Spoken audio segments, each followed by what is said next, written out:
Hi, my name's Joy. At my sister's wedding, the one I helped pay for, they had me watching strangers' dogs in the lobby. No seat at the table, no thank you, not even my name in the program. Then I found out they used my signature to take credit for the entire catering contract. I didn't yell, I didn't cry, I just canceled everything. But here's what no one asked. What kind of family edits you out of their story while still spending your money? And what happens when the quiet one finally says no? I pulled up to the venue a few minutes past 3. The heat hadn't quite broken yet, and the Georgia air clung to my skin like a second layer. Spanish moss draped the iron gates like it was performing for a postcard. The estate was beautiful, grand, elegant, exactly the kind of place my sister had always dreamed of. It looked like it belonged to a magazine spread, not a family like ours. No one greeted me when I stepped out of my rental. No valet, no clipboard, not even a glance from the staff. I wasn't expecting a red carpet, but when you footed 70% of the catering bill, you'd think someone would remember your name, or at least offer a glass of water. I smiled at a passing florist, adjusting her clipboard and headset. She didn't look up, so I walked. Alone. Inside, everything smelled like expensive perfume and peonies. I took a slow breath, not because I needed one, but because I felt the tension sitting tight between my collarbone and jaw. I knew what was coming. I just hadn't expected it to be this blatant. Near the check-in table, a young woman with a headset looked up. Name? Joy, I said. She paused, tapped something on her iPad, tilted her head. Sorry, Joy? I nodded, slow and deliberate. Oh, I think you're listed under lobby guest coordination. Right this way. No further explanation, no raised brow, no apology, just the click of her heels against polished tile as I followed her down a hallway and into what looked like a glorified waiting area. There were kennels, leashes, a water bowl with a paw print sticker. You'll be helping monitor the guest dogs today, she said, already halfway back down the hall. I stood there, stunned. Before I could say a word, someone handed me a leash. A Yorkie, panting in a rhinestone harness, wagged its tail at me. Marcy said you're great with animals, the guest beamed. So sweet of you to do this. Sweet. The word rattled in my ribs like a loose screw. I turned and saw Marceline, my sister, gliding across the marble. She looked like a bridal catalog cover. Tight curls pinned back just enough, high neckline, diamond studs that probably weren't rented. She called out, loud enough for anyone within 50 feet to hear. Joy, can you hold down the fort here? I'm swamped with seating stuff. I didn't answer. What was the point? There it was. In one sentence, one performance, she turned me from the sister who helped fund her wedding into the woman who watched dogs. By sunset, I had a full set. A golden retriever with anxiety. A pug that wheezed when anyone walked by. 2 mutts who barked at their own reflections. Not once did someone ask why I was in the lobby. Not once did anyone say thank you. When dinner was announced, I peeked through the glass. Long white tables, hanging candles, laughter bouncing off every surface. I looked down at my dress, slate blue silk, chosen to match the wedding palette. It was now marked with paw prints and dried slobber. I smoothed it out anyway, like that would change anything. Through the glass, I saw them raising glasses, forks, eyebrows. I saw Marcy next to her new in-laws.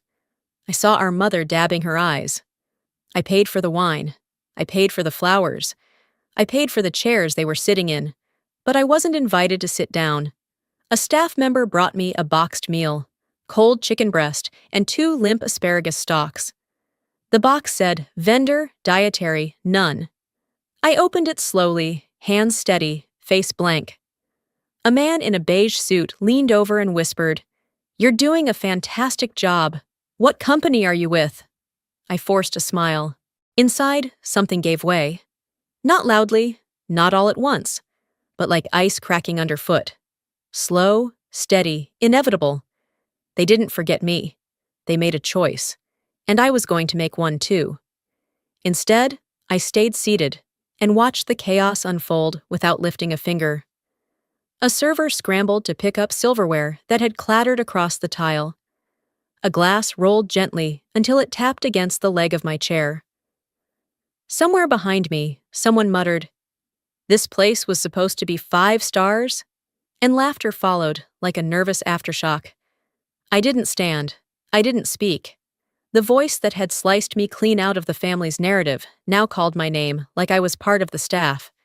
And yet, not once, had that voice uttered mine into a microphone, under twinkling lights, in front of the crowd that clapped at every name but mine. I remember sitting straighter, not to be seen, but to be steady. They didn't get to watch me flinch. The MC's voice still rang in my ears. A special thanks to the amazing people who made today happen. To my beautiful bridesmaids, the event team, our brilliant photographer, and of course, Marceline's best friend / planner / savior, Elise. Each name earned applause. Each smile felt rehearsed.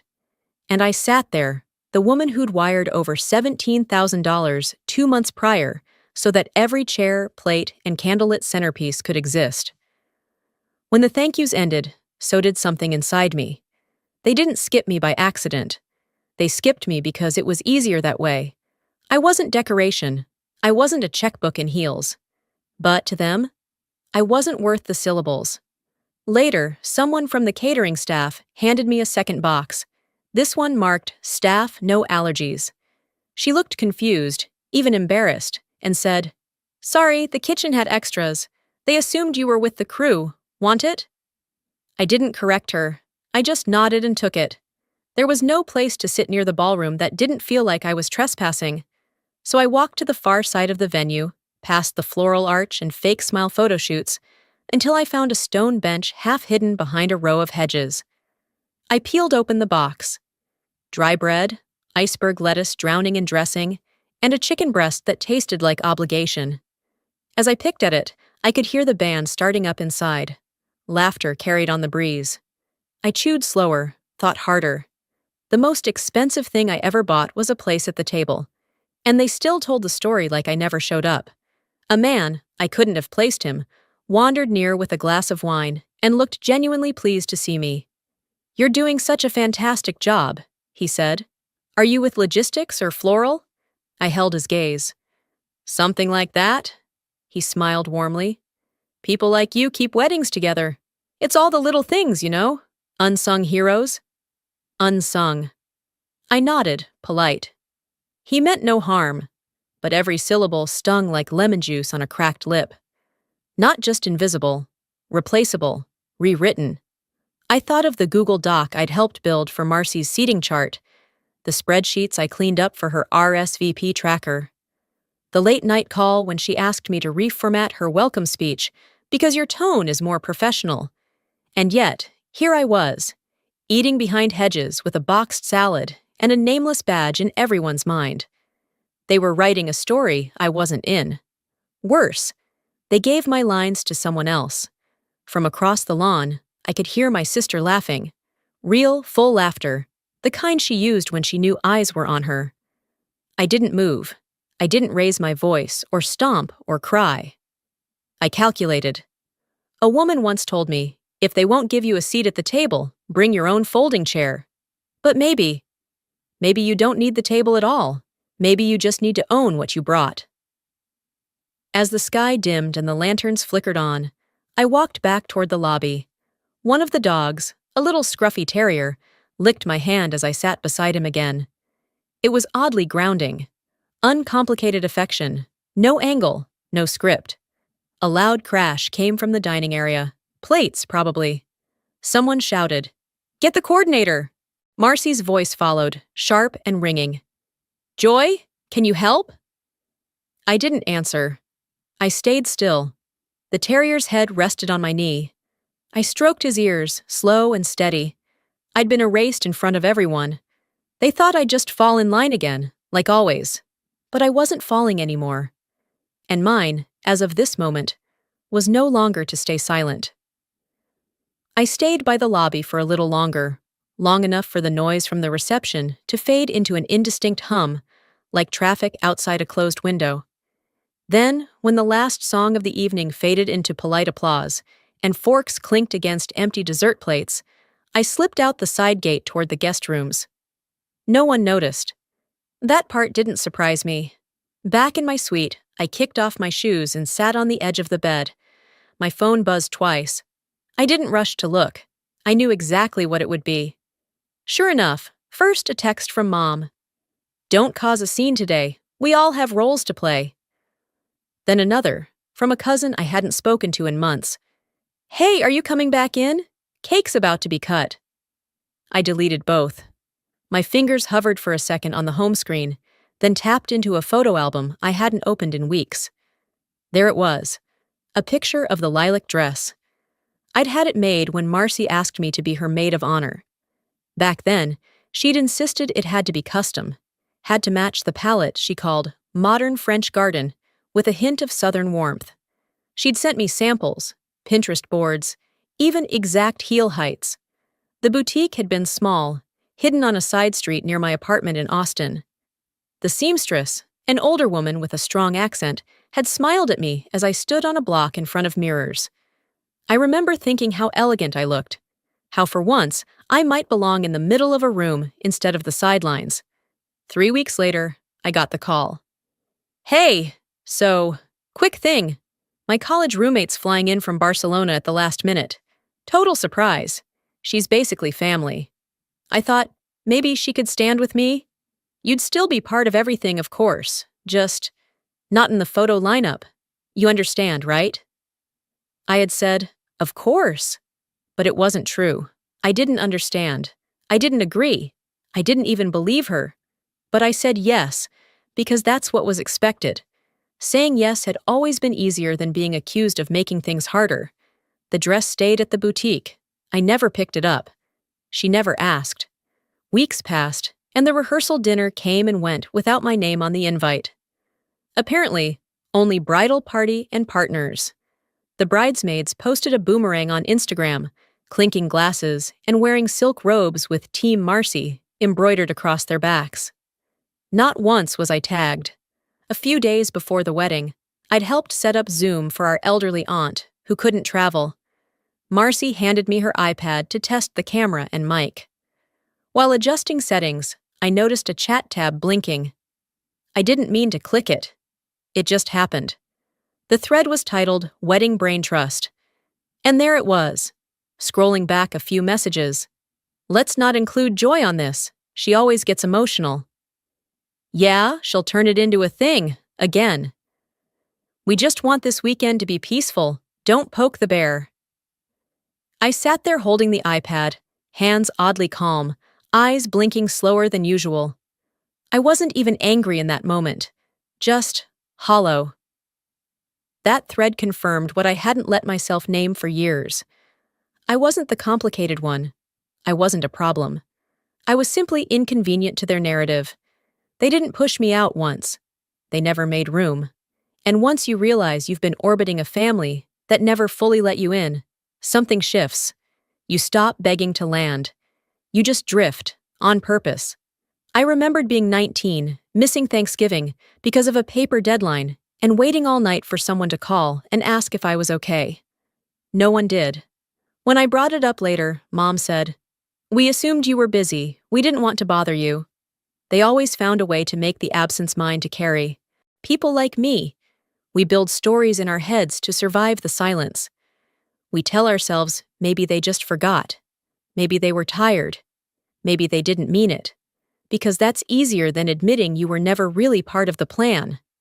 Lying in bed now, with the soft glow of a lamp and the hum of a far-off elevator, I pulled out a notebook I kept in my travel bag. No frills, just lined pages and a black cover. I opened to a blank page and wrote, "They never pushed me out. They left the door cracked and told me I was the one who refused to walk in." The pen felt heavier in my hand than usual. Somewhere, probably back in the ballroom, they were raising flutes of champagne, toasting love, laughter, and the edited version of family they'd chosen to believe in. That version didn't include me. And for the first time, I wasn't trying to change that. And the best part? They wouldn't even realize what I'd done until it was too late. The next morning started earlier than I expected. I hadn't planned to be awake before the sun, but my body had decided sleep was optional. I sat on the edge of the bed again, this time not with a notebook in hand, but with my phone. I was rereading the contract, my contract for the catering service. Every line, every term, every dollar amount had come from me. My signature was right there, next to the wire confirmation for the first deposit. It was hard to describe what I felt. Not anger. At least not the loud, slamming door kind. It was quieter, more surgical. The kind that made you want to start a spreadsheet. The kind that came from betrayal, with a veneer of good intentions. I closed the file and opened my email. Not to send anything yet, just to be ready. Mid-morning, I headed back down toward the side lawn. Marceline was giving directions to the staff while pretending not to be giving directions. That's always been her style. Managing people like a hostess, smiling as she orders them around. A man in a crisp white shirt, clipboard in hand, approached me with a grin. "You're Joy, right? The sister?" he asked. I nodded. "I just wanted to say, it's been great working with your sister on this. She's a real professional, total command of detail. She really pulled this off." My mouth tightened. "Did she mention who paid for the food?" His eyes flickered. "Oh, well, the contract's under her name now. She sent us an updated authorization last month, full control passed to her team." He meant it casually. He didn't know what he was saying. But I did. She had erased me, paperwork and all. The girl who used to ask me to write her college essays had now put her name over mine. Literally. I managed a smile. "Thanks for letting me know." Walking away, I spotted two of the bridesmaids chatting by the mimosa bar. I hadn't seen them since the rehearsal I was never invited to. As I passed, I heard one of them say, "We'll just keep the brunch menu light. Elise already handled the guest count. Joy's not in the dock anyway." No whisper, no hesitation. Just spoken plainly, like I wasn't there. And I didn't even bother to respond. I'd heard enough. "We thought you knew, and it wasn't personal, over the years, to know they only say that when they get caught." Back in the main house, I sat in one of the hallway nooks where the Wi-Fi was strongest. My fingers moved without hesitation. I opened a text thread with Marceline. "You took credit for the catering I paid for. I'm giving you 24 hours to correct that in your speech tonight." I watched the screen. The typing dots showed up quickly. Her reply. "It's not about credit. Don't ruin this weekend over something so small." So small. Right. The next few minutes passed in a kind of cold clarity. I didn't reply. I didn't need to.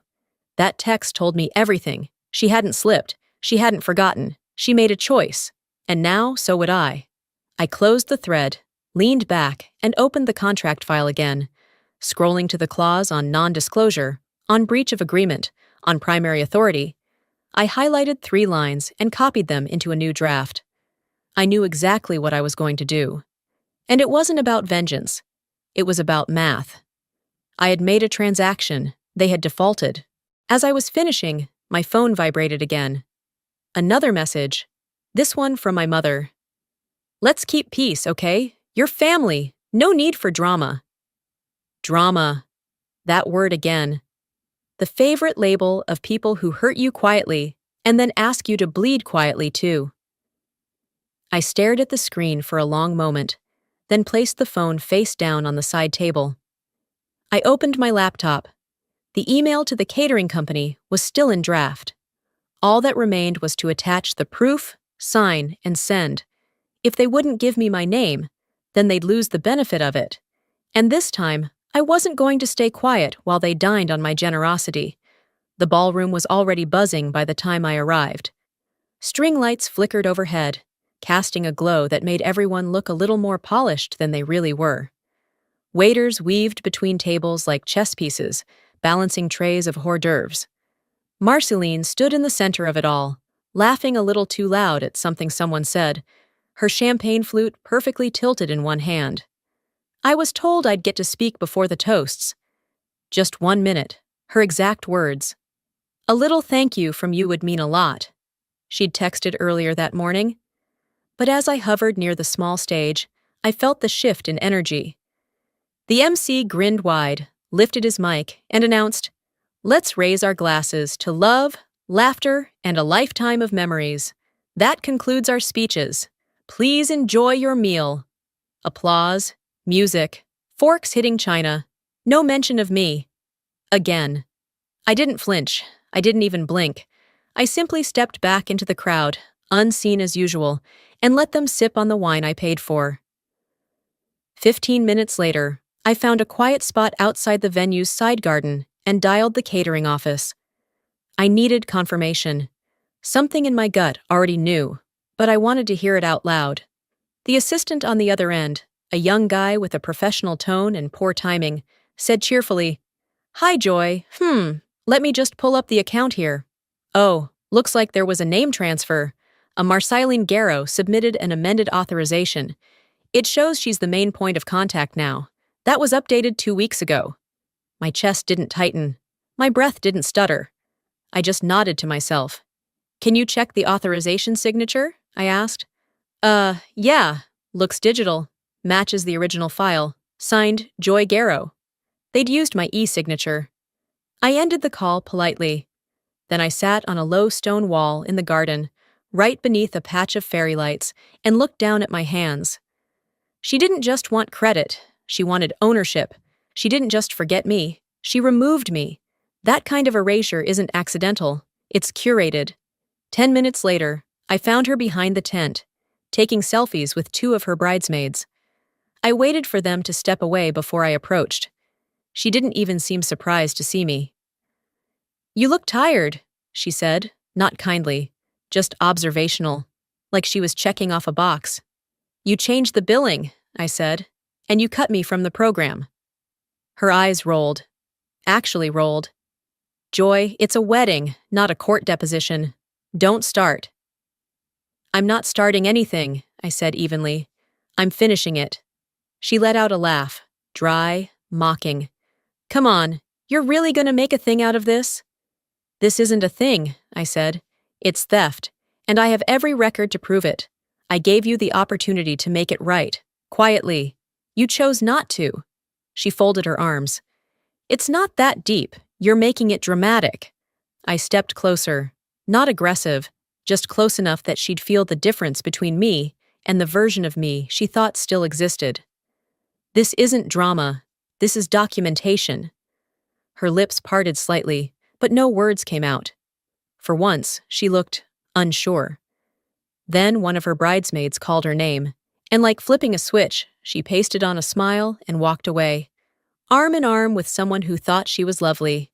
Back inside the reception, people were laughing, music was climbing toward its crescendo, and the smell of garlic and rosemary filled the air. I sat down at an empty corner table and opened my phone. The contract file blinked up at me like an old friend. My name was still there, legal, dated, undeniable. In a separate email draft, I attached the original agreement, the payment receipts, and the email trail that traced every decision back to me. Subject line, Notice of Service Withdrawal. Immediate. I paused for one breath, then hit send. Let them enjoy the first course. It would be their last with my name attached. And when the silence hit their pockets, suddenly my voice mattered. The next course didn't arrive on time. At first, it was subtle. A few guests looked around, wondering why the carving station sat unmanned. Then whispers started floating from table to table. "Where's the staff? Did someone forget the pasta?" One woman flagged down a passing server and asked about the missing entree options.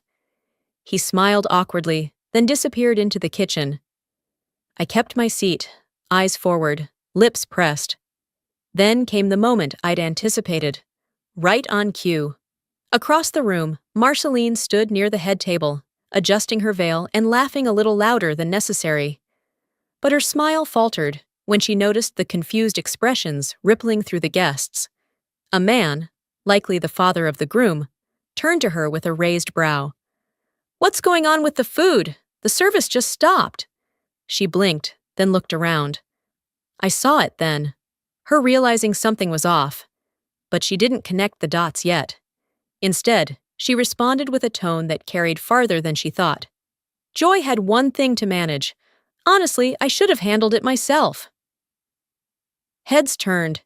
My name hung in the air like humidity before a storm. The silence that followed didn't last long. Someone near the back table gave a light chuckle. Others just looked at me, some puzzled, some curious. I didn't flinch. It wasn't just the public blame that stung. It was the casual way she tossed it, as if my only value was the job she'd reassigned me. As if my existence in this entire event was tied to one obligation, and failing, that meant I failed entirely. But I didn't respond. Not yet. Instead, I stood and slipped out through the nearest side door, heels muted against the stone pathway as I made my way to the garden. The air outside felt thicker, but at least it wasn't full of manufactured smiles and champagne breath. Once out of sight, I pulled out my phone. No trembling hands, no shallow breathing, just the steady rhythm of consequence. I opened my inbox, found the catering contact labeled Operations, and began to type. "Effective immediately, I am canceling service under the original agreement. Your team is not liable for any additional events beyond the reception dinner. Final payment will not be processed." Attached were the contracts, payment records, and digital signature logs. All of it, locked in place like well-positioned chess pieces. I pressed send. Back inside, the shift was instant. The kitchen door stayed closed. Staff members clustered near the prep hallway, whispering into headsets. Then chaos. A flustered coordinator approached Marceline with a tight-lipped expression. She whispered something, and Marceline's face changed. Not confused, furious. Her hand flew to her chest, as if physically wounded. "What do you mean they're leaving?" she hissed. "Who gave them that order?" The coordinator leaned in closer. I couldn't hear it from the garden, but I saw the words land. Marceline spun on her heel and stormed out the back, scanning the perimeter until she caught sight of me, seated beneath a small tree, sipping from a bottle of water I'd brought earlier. Her steps were sharp, but I didn't bother standing. She stopped a few feet from me, hands clenched. "You sent the cancellation?" I tilted my head slightly. "Did you think I wouldn't?" "That was childish, Joy." I smiled, slow and unbothered. "No, that was contractual." She opened her mouth, then closed it. Her eyes flicked to the Yorkie curled up beside me, the same one from earlier in the lobby. He stirred, then settled his chin on my knee. "Guests are asking questions," she snapped.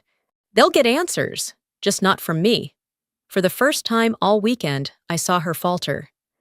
"You're going to ruin everything," she said, her voice lower now. I shook my head. "You did that when you thought stealing my name was easier than giving me credit." She didn't have a comeback, just silence. And I didn't fill it for her. She turned stiff and walked away, heels clacking against the flagstone path, each step more frantic than the last. I leaned back against the tree trunk, watching as lanterns flickered overhead. The chaos behind the walls of the reception wasn't mine anymore. It belonged to the ones who built it without me, who edited me out like I was an inconvenience. The Yorkie nudged my hand again. I patted his head gently. "You don't owe anyone anything just because you're quiet," I murmured to him, though it was just as much for me. For the first time that day, I smiled, and meant it. I had the truth, and the receipts to back it up. I woke the next morning to the muffled sound of polite chaos. Voices outside the suite echoed through the hallway, tight, sharp, clipped in that particular tone people use when trying not to panic in formal clothes. For a moment, I let myself stay still. The sheets around me were tangled, and the pillow smelled like hairspray and hotel detergent. The Yorkie, now familiar, curled in a warm circle on the armchair by the window. Even he looked exhausted by it all. Eventually, I sat up, reached for my phone, and checked my email. The confirmation from the catering company had come through. Service terminated. Contract voided. Final payment revoked. No need for drama, just facts. By the time I made my way downstairs, the lobby was buzzing. I heard my name, or rather, a version of it, before I saw her. Joy had one responsibility, Marceline hissed to the planner, her jaw tight and shoulders squared. And now there's no brunch? What the hell am I supposed to tell everyone? The planner held up both hands. We only followed the legal order. It came with documentation. I don't care what it came with. Fix it. Her words stabbed the air with the same elegance as her French manicure. But the food never arrived, not a single plate. The courtyard had been set beautifully. White linen cloths, mason jars of wildflowers, monogrammed menus with "Love is served," embossed in gold. Only there was no food to match the message. Guests milled around with coffee and awkward conversation. One couple had clearly just realized their flight wouldn't wait forever. I kept my distance. A few bridesmaids avoided my gaze. One offered a tight smile, the kind you give when you're not sure whose side you're on yet. It wasn't until I returned to my room that I saw it. Another text. From my mother. What you're doing is childish. You're humiliating us. Family reputation is more important than your pride. I stared at those words longer than I should have. Childish. Pride. Reputation. I could hear her voice in my head, saying the same thing when I cried at a birthday party I wasn't invited to, when I stayed quiet about being left out of Christmas plans, when I asked why no one came to my college graduation. They never used fists. They used language and expectation. I typed back, "You taught me not to raise my voice, so I pulled the plug instead." I didn't wait for a reply.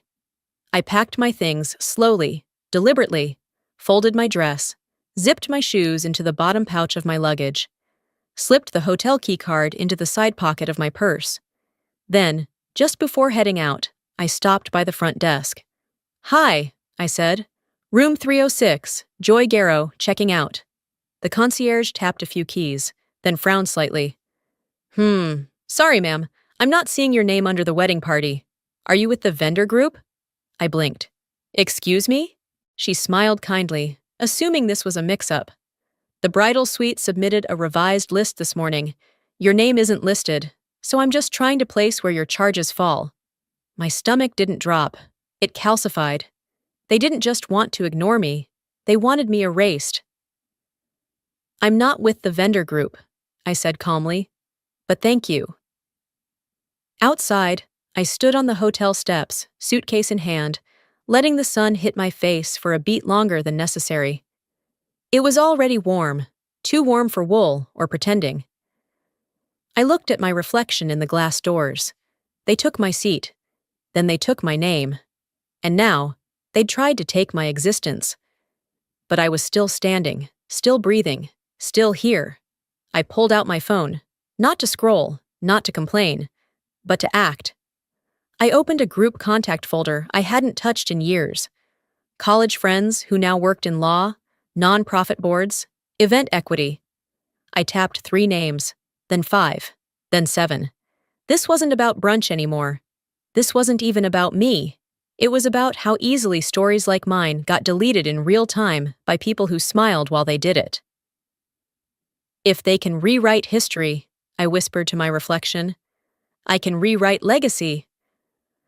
I tucked my phone away, stepped down onto the sidewalk, and kept walking. And some echoes don't fade. They transform. By midday, I was back near the venue, not because I needed to be there, but because I chose to be. Not to witness anything, but to finish what I started. The chaos had quieted into something more dangerous, speculation. Not from the family, of course. They were still spinning, trying to locate the leak. But the internet had already done what it always does best: dig, connect, and devour. It started with a short clip. A wedding guest had taken a casual video of me in the lobby the day before, juggling 4 leashes and holding a boxed meal in my lap. The caption read, "Turns out the woman holding the dogs paid for the wedding. Family made her the pet sitter." 23 seconds. That's all it took. I watched the clip go from a handful of likes to over 10,000 in under 2 hours. The comments hit faster than I expected. Is this real? How do people do this to their own? Her face is what quiet betrayal looks like. I didn't share the video. I didn't comment. I didn't need to. When truth is quiet and recorded, it becomes undeniable. Around 2 p.m., I returned to the venue with one purpose: not to confront, not to rejoin, just to deliver. The wedding coordinator was standing near the loading bay, clipboard tucked tight against her chest. Her eyes widened when she saw me approach. "I won't stay," I told her. "But can you give this to Marceline?" I handed over the envelope. It wasn't thick, just enough to carry what mattered. Inside, a printed copy of the original catering contract, all receipts attached to my name, a formal service withdrawal notice, and a handwritten note that read, "Don't confuse silence with surrender." The coordinator nodded, unsure what to say. I turned and walked away before she could think of anything. By the time evening arrived, I was already halfway back to my hotel. I turned off notifications, silenced calls, but not before one text slipped through. From Elise, the planner. "You know they're scrambling, right? A reporter called about the video." I didn't reply. Back at the hotel, I watched it all unfold from a distance. The brunch was canceled. Guests left early. My mother texted the family group chat a photo of the couple cutting cake, with a caption that read, "Let's focus on the love, not the noise." But it was too late. The noise was louder than the violinists she hired for ambiance. And for once, I wasn't the one they muted. That night, as I prepared to leave Savannah, I took one last walk past the reception hall. The lights were dimmed, and the staff were folding chairs, clearing flower petals from the lawn. I moved quietly, not because I was hiding, but because I had nothing left to prove. As I turned the corner toward the main drive, I heard small footsteps behind me. It was Zoe, my cousin's daughter, barely 12, still in her ballet flats and floral dress. She looked up at me and held out a phone. "Is this you?" she asked.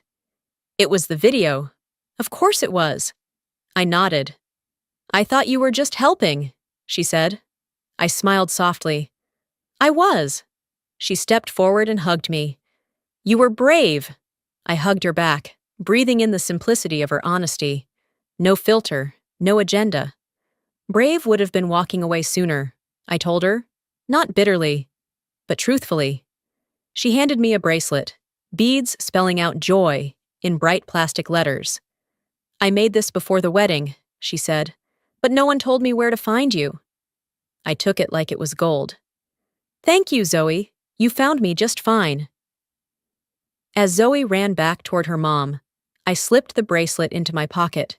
It clinked against my hotel keycard like it belonged there. I didn't turn around. I didn't look back at the venue one last time. That place had seen enough of me, or maybe never really saw me at all. 2 days later, I was back in Austin. The air was different, less staged, more honest. I walked into my apartment, dropped my luggage near the front door, and stood there in the quiet. No lingering perfume from strangers, no folding chairs, just hardwood floors, soft lighting, and the hum of my fridge. Mine.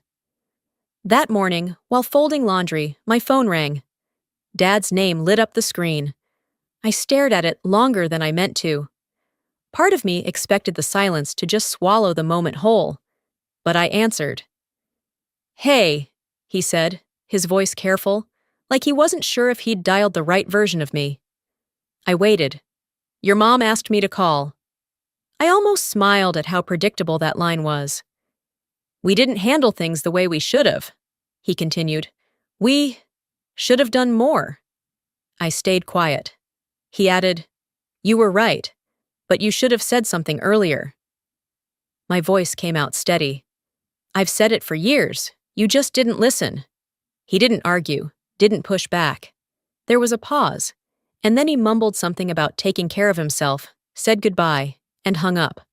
That call wasn't for me. It was for them, and I didn't feel better. But I didn't feel responsible either, and that was new. Later that afternoon, I opened my laptop and logged into a platform I used for work, part messaging hub, part scheduling. I needed something normal, something that wasn't tied to flower arrangements or name tags. While waiting for files to sync, I scrolled through social media just out of habit. And that's when I saw it. Family, wedding weekend. That was the caption, posted by Marceline. Same photo style as always, white vignette filter, curated smiles. Mom, dad, the new in-laws, bridesmaids. Even the Yorkie was there. Except me. At first glance, it looked like I'd just stepped out of frame. But then I saw the shoulder seam. Mine. Cropped. Clean. Intentional. I didn't zoom in. I didn't save it. I didn't send it to anyone. Instead, I powered off the phone and placed it upside down on the counter. They could crop me from pictures, but not from memory. Not from facts. And certainly not from the truth I now owned in full. The next morning, I sat by my desk, cleaning out my inbox. I deleted over 200 unread wedding emails, vendor quotes, music preferences, seating charts. It felt like erasing chalk from a board that no one else had ever written on. A friend called during my second coffee. "You didn't leak the video to press, right?" she asked, her voice part curious, part admiring. "No," I said gently. "Didn't need to." There was a pause and she laughed. "Classy." My coworker popped her head into the room. 10 minutes to pitch. "Got it," I said. I stood, smoothed my shirt, checked my lipstick in the darkened laptop screen, and grabbed my notes. I belonged here. After the call, with the meeting wrapped and my adrenaline finally settling, I opened a journal app I hadn't touched in months. There it was. An unsent letter. Addressed to Marceline. I clicked it open. "You erased me, but I won't spend my life trying to write myself back in." I hovered over the delete button, then clicked it. She didn't deserve the weight of my words, not anymore. Maybe she never did. I stood, walked to the window, and opened it. The wind outside smelled like jasmine and something warmer, like relief. I wasn't healed, not entirely, but I was whole, and that was enough. I was never too sensitive. I was just too silent, until silence became my strongest voice.